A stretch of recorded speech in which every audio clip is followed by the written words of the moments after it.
Halo, selamat berjumpa kembali di channel Bermatematika. Pada kesempatan kali ini kita ingin membuat video untuk semua, ya, untuk mungkin siapa saja yang sudah dianggap dewasa, ya, mungkin dari SMP ke sana, ya. Jadi silahkan bagi yang sudah pernah belajar matematika tapi melupakannya, inilah video untuk Anda semua. Apa yang akan kita lakukan pada serial video yang seperti ini adalah kita akan mungkin mengulang kembali atau bahkan meneliti ulang konsep-konsep matematika yang sudah kita pelajari sebelumnya, akan tetapi kita akan melihat dari perspektif yang sedikit berbeda. Oke? Gimana? Oke. Untuk kali ini kita akan berbicara tentang bilangan bulat, ya. Mungkin Anda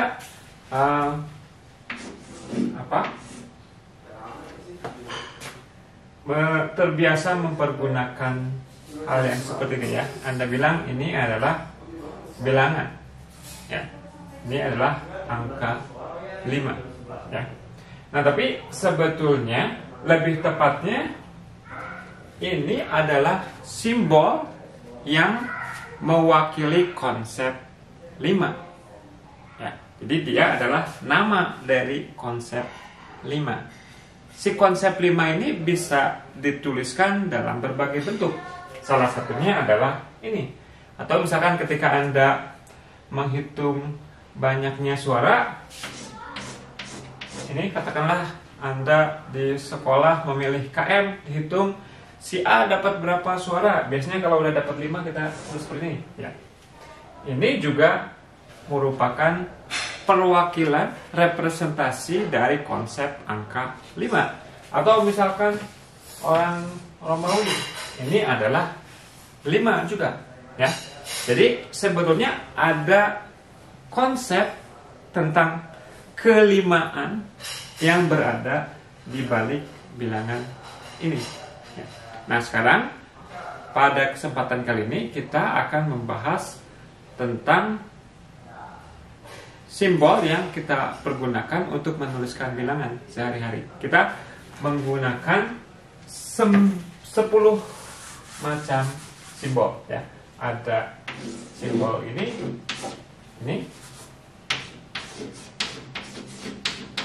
4, 5, 6, 7, 8, 9, ya. Semua bilangan bulat pada akhirnya bisa kita tuliskan dengan menggunakan simbol-simbol ini.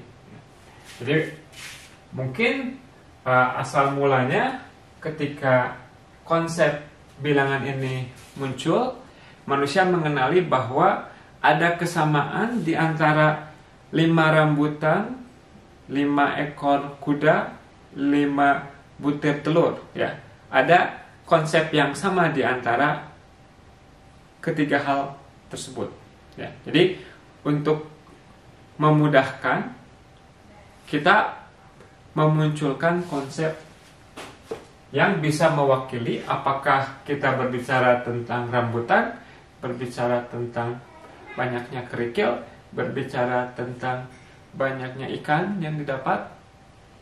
Semuanya ada konsep yang sama yang mendasarinya. Nah, matematikawan mencoba untuk mengkonstruksi bilangan ini mulai dari angka 1. Jadi ada yang disebut dengan aksioma Peano yang dimulai dengan 0 sih biasanya. Ada yang mulai dengan 0, ada yang mulai dengan 1, ya. Jadi nanti seluruh bilangan bisa diekspresikan lewat si angka 1 ini. Oke, kita nggak akan panjang lebar membahas itu. Kita akan menerima saja bahwa ini 1, 2, 3, 4, 5, 6, 7, 8, 9. Kita memahami konsep ini. Misalkan 2 itu apa? 2 itu perwakilan, kalau kita mula-mula punya satu kerikil, kemudian ditambah satu lagi ya. Jadi si 2 ini adalah representasi konsep banyaknya kerikil di sini. 3 adalah kalau kita sudah punya 2, kemudian kita gabungkan satu buah kerikil yang lain ya, dan selanjutnya maka kita akan punya konsep 1, 2, 3, 4 katakanlah sampai 9 ya. Kita memahami apa itu yang dimaksud 4, apa itu yang dimaksud 6, apa itu yang dimaksud dengan 9 ya. Nah, berikutnya ketika kita ingin menuliskan angka 10, kita punya opsi untuk ya tuliskan aja 10-nya dengan menggunakan simbol yang berbeda. Katakanlah seperti angka Romawi, 10-nya adalah ini gitu ya. Nah, akan tetapi kita akan segera menyadari bahwa kalau kita melakukan hal tersebut, kita perlu menciptakan banyak sekali simbol, karena masing-masing angka harus punya simbol yang sama sekali berbeda ya. Nah, karena mungkin jari kita ada 10, kita mencoba untuk mengekspresikan semua bilangan yang mungkin hanya dengan menggunakan simbol-simbol dari 1 sampai 9, mungkin lebih tepatnya dari 0 sampai 9 ya. 0 sendiri sejarahnya panjang dan baru dianggap sebagai bilangan ya baru abad belasan gitu ya. 0 itu dianggap bukan bilangan. Jadi pencapaian bahwa ada orang yang memperkenalkan atau menyetujui bahwa 0 itu adalah bilangan merupakan suatu pencapaian matematika tersendiri ya. Tapi lagi-lagi mungkin itu untuk topik kapan-kapan ya. Oke, jadi dilemanya adalah kita ingin menuliskan semua angka hanya dengan menggunakan 10 simbol ini ya. Nah, si 10 itu secara visual kalau kita wakili dengan kelereng katakanlah. Jadi kita punya konsep bilangan baru ya, ini setelah kita punya 9, kemudian kita sertakan satu buah kelereng yang baru, inilah konsep 10. Nah, kita ingin menamai si konsep 10 ini secara efisien, bukan hanya 10 saja, tapi bilangan-bilangan selanjutnya. Oke, jadi apa yang akan kita lakukan? Kita sepakati bahwa setiap kali kita punya 10 kelereng, kita akan masukkan dia ke dalam suatu kantong ya. Masukin ke dalam kantong. Oke. Nah, katakanlah misalkan ditambahkan lagi satu buah kelereng yang lain. Artinya ini kita punya konsep yang lain, bilangan selanjutnya setelah 10 ya. Yakni 11. Oke, kita sepakati bahwa cara kita menuliskan bilangan adalah dengan menuliskan ada berapa kantong yang kita miliki dan ada berapa kelereng di luar kantong. Banyaknya kantong yang kita miliki akan kita tuliskan sebagai angka yang kedua dari belakang ya. Sedangkan angka yang terakhir kita akan sepakati untuk mengekspresikan ada berapa banyaknya kelereng yang ada di luar kantong. Jadi di sini yang di luar kantong ada 1, sedangkan yang ada kantongnya sendiri ada sebanyak 1 buah kantong ya. Oke. Jadi si bilangan yang direpresentasikan oleh banyaknya kelereng ini akan kita tuliskan sebagai 1 ya.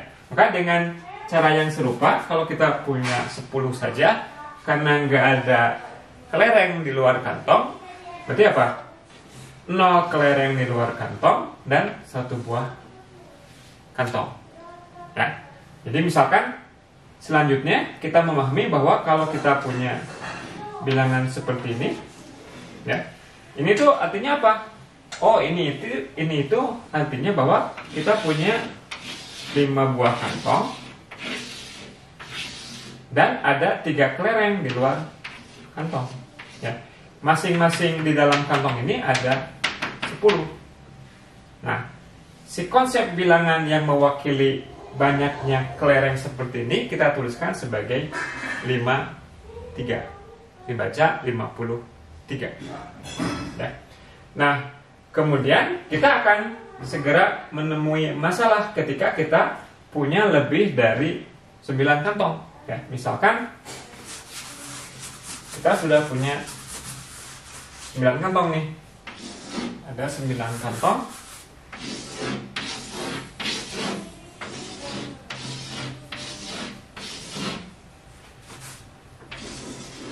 Oke. Ada 9 kantong. Kemudian ini ada 9 kelereng di luar kantong. Oke. Maka si bilangan yang direpresentasikan oleh banyaknya kelereng ini adalah 9 kantong dan 9 kelereng di luar kantong. Jadi kita tuliskan sebagai 9. Ini, ya. Nah, sekarang kalau kita masukkan satu buah kelereng lagi, berarti apa? Berarti kita punya 10 buah kantong jadinya. Ini kita masukkan ke dalam kantong yang baru. Ya. Nah, sekarang si bilangan ini kita tuliskan sebagai apa? Ya. Kita bisa tafsirkan dengan dua cara. Yang pertama adalah seperti tadi, kita punya 0 kelereng di luar kantong. 0 kelereng di luar kantong. Dan kita punya 10 kantong kecil. Nah, sekarang kan kita sudah punya konsep bentuk angka 10. Ya. Jadi kita tuliskan ini sebagai 10. Ya, sebagai 10. Ini. Oke. Nah, jadi ini si simbol 100 ini akan mewakili banyaknya kelereng yang ada di dalam seluruh kantong ini. Tafsiran yang kedua adalah tadi ketika kita menciptakan ada kantong, kita mengumpulkan 10 buah kelereng masuk ke dalam sebuah kantong. Nah, bagaimana kalau kita lakukan hal yang serupa? Pokoknya setiap kali kita punya 10 objek, kita akan masukkan dia ke dalam suatu kantong. Ya, jadi si kantong kecil ini atau kantong level 1 katakanlah, setelah kita punya 10 kantong level 1 akan kita masukkan ke dalam satu buah kantong level 2 ya. Jadi si 10 ini ya, kita masukkan ke dalam kantong yang lebih besar. Di dalamnya ada 10 kantong kecil. Oke. Maka yang perlu kita lihat sekarang adalah ada berapa buah kantong besar, ada berapa buah kantong kecil, dan ada berapa kelereng di luar kantong. Ya. Ada berapa kantong di level 2, kantong di level 1, dan kelereng di luar kantong. Ya. Jadi kalau kita lihat, ada berapa banyak kelereng di luar kantong? Ada 0. Ada berapa banyak kantong yang level 1? Ada 0. Ada berapa banyak kantong level 2? Ada 1. Maka kita bisa tuliskan si banyaknya kelereng ini atau konsep banyaknya kelereng yang kita miliki ini dengan menggunakan angka 100. Jadi 100 ini artinya kita punya satu buah kantong level 2, 0 kantong level 1, dan 0 kelereng di luar kantong. Kita bisa perumum setiap kantong level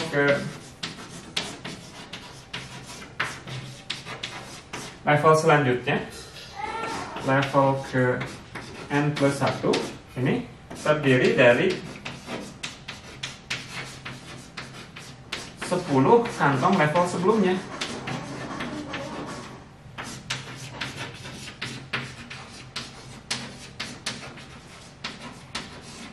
Ya. Nah, maka dengan cara ini setiap angka yang terdiri dari beberapa atau setiap bilangan yang direpresentasikan oleh beberapa buah angka bisa kita tafsirkan dalam pemahaman kantong ini. Jadi misalkan kalau kita tuliskan 5, 9, 3, 2. Artinya apa? Di mental image kita, di bayangan kepala kita adalah ada 2 kelereng di luar kantong, 3 kantong level 1, 9 kantong level 2, 5 kantong level 3. Setiap kantong level 3 berisi 10 kantong level 2. Setiap kantong level 2 berisi 10 kantong level 1 dan selanjutnya. Ya.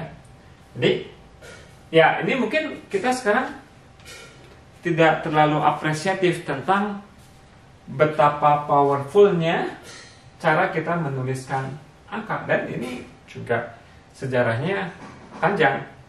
Kita nggak langsung menerima angka sebagai penulisan angka begitu saja. Kalau Anda bandingkan dengan penulisan angka Romawi yang sangat tidak efisien, ya. Jadi misalkan apa? 99, misalkan gimana nulisnya 99? Saya juga nggak tahu 99. Oh, pakai 50 ya. Misalkan ada 9 gini, kemudian 10, 11, 12.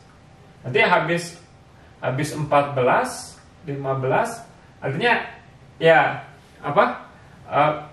Perlu menciptakan banyak simbol-simbol yang baru, dan juga banyaknya simbol yang dipergunakan akan banyak, ya.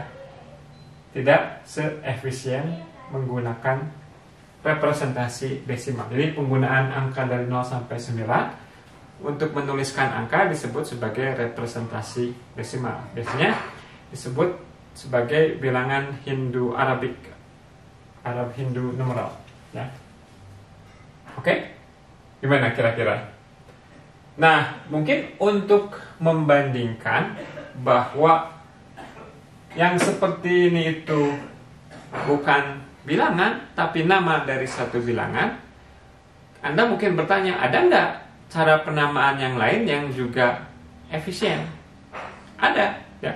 Misalkan efisiennya sekarang efisien dari segi berapa banyak simbol yang dipergunakan, ya. Kita bisa menuliskan semua bilangan bulat hanya dengan menggunakan 2 simbol saja, yakni dengan menggunakan simbol 0 dan simbol 1, ya. Oke, ini kedua angka atau kedua simbol ini pertama-tama akan kita artikan persis seperti di representasi desimal. 0 menyatakan katakanlah tidak ada kelereng. 1 menyatakan konsep kita punya kelereng sebanyak itu. Nah, sekarang bagaimana caranya kita ingin mengekspresikan angka 2 hanya dengan menggunakan simbol ini, 2, ya. Kita bisa menggunakan cara tadi ketika kita menuliskan bilangan desimal.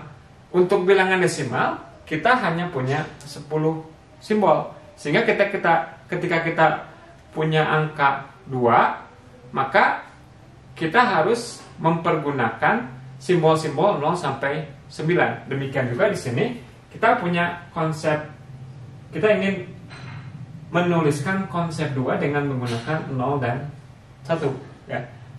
Oke. Jadi apa yang kita lakukan? Setiap kali kita punya 2 kelereng, akan kita masukkan ke dalam satu kantong. Masukkan ke dalam kantong. Ada berapa di luar kantong? Ada 0. Jadi ini satu kantong dan ada satu kelereng di luar kantong. Oke, seperti tadi 0 kelereng di luar kantong dan ada satu kantong kecil. Inilah angka 2 kita yang baru sekarang. Ini bukan angka 10. Ini dengan menggunakan namanya representasi binet, ini adalah angka 2. Ya. Bagaimana menuliskan angka 3? Oh, 3 berarti ada 2 di dalam kantong, 1 di luar kantong. 3 seperti ini. 4, gimana 4? Oh, kita nggak boleh menuliskan angka 2, kita nggak punya simbol 2. Jadi gimana dong? Si 2 ini kita masukkan ke dalam kantong juga. Oke? Tapi akibatnya kita punya 2 kantong. Kita nggak punya simbol untuk angka 2. Makanya apa? Oke, bisa gunakan pendekatan tadi ya. Kita punya simbol angka 2-nya adalah 10. Berarti tadi ada 0 di luar kantong, dan ada 2 kantong kecil. Tapi 2 itu kita tuliskan sebagai 1, 0. Atau cara lainnya adalah kita masukkan dia ke dalam kantong yang lebih besar. Oke.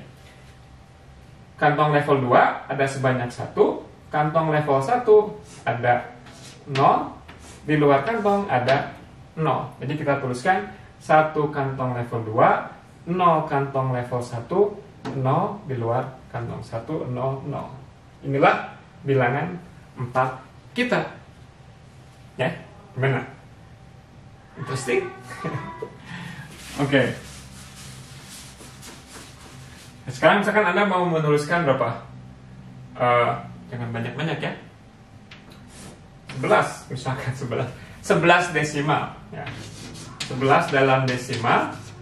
Kalau kita hanya memperbolehkan menggunakan simbol 0 dan 1, kita tuliskan sebagai apa? Oke. Jadi gimana? Mula-mula kita 11 ini bisa kita masukkan ke dalam 5 kantong yang kecil ya, karena masing-masing kantong kecil isinya 2 dan 1 kelereng di luar kantong. Oke.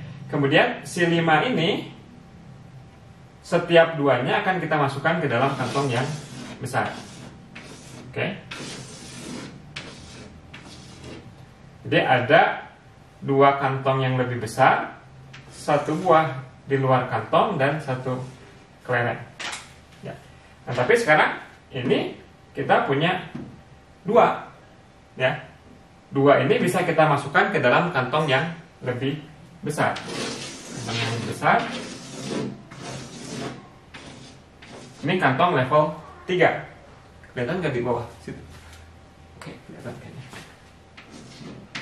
Kemudian kantong level 2-nya ya ini sudah 2 tadi udah digabungkan, udah dimasukin ke dalam kantong level 3. Jadi di sini nggak ada ya, nggak ada kantong level 2. Ada 1 buah kantong level 1 dan ada 1 buah kelereng di luar kantong. Jadi nulisnya gimana? 1, 0, 1, 1 ya. Jadi 11 kita tuliskan sebagai 1, 0, 1, 1 ya. Oke, gimana? Oke, Anda bisa berlatih, misalkan 2023 gimana cara nulisnya? Oke, dalam desimal ke dalam biner. Dan Anda coba berikan juga bagaimana mengkonversi dari desimal ke biner dan dari biner ke desimal. Oke, mungkin begitu saja perjumpaan kita kali ini. Terima kasih atas perhatiannya. Tetap selalu bermatematika.